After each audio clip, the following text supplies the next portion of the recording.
Alors, si je me suis intéressé à la Révolution de 1830, c'est parce que je voulais regarder de très près ces moments où le pouvoir s'effondre de lui-même. Voilà, ça c'est...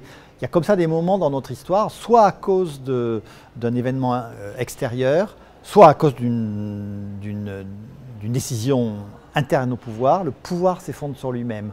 Et voir la monarchie de la Restauration, qui au fond a rétabli la paix, une certaine liberté politique, et qui vit dans une grande prospérité à l'époque, s'effondrer d'elle-même, alors que rien ne le laissait envisager. C'est un moment totalement oublié aujourd'hui, mais je pense que c'est un moment fondateur, parce que c'est 1830 qui met un terme vraiment à l'Ancien Régime.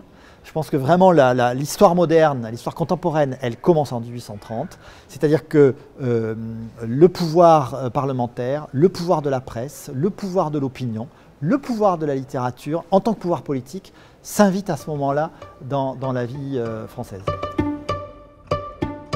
Je crois que l'écrivain, aujourd'hui, a un devoir qui est d'assumer ce que, malheureusement, l'histoire universitaire n'assume plus, c'est-à-dire la transmission. Et pour transmettre, il faut raconter, parce que l'histoire, c'est d'abord une narration, c'est pas uniquement une réflexion.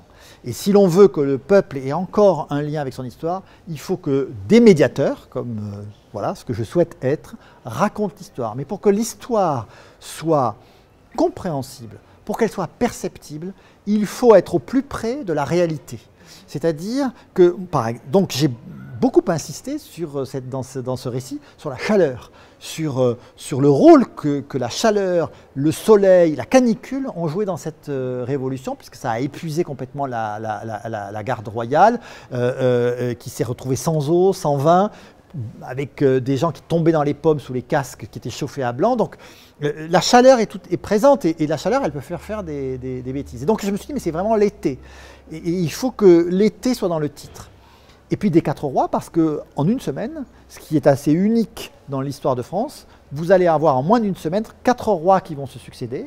Charles X, son fils qui va prendre le titre de Louis XIX, mais qui ne va régner qu'une demi-heure, puisqu'il va abdiquer en faveur de son neveu, qui a 10 ans, qui va devenir le Henri V, qui ne régnera jamais, mais qui sera le roi des légitimistes. Et puis celui qui rafle la mise à la fin, qui est Louis-Philippe. Voilà, 4 rois pour un seul été.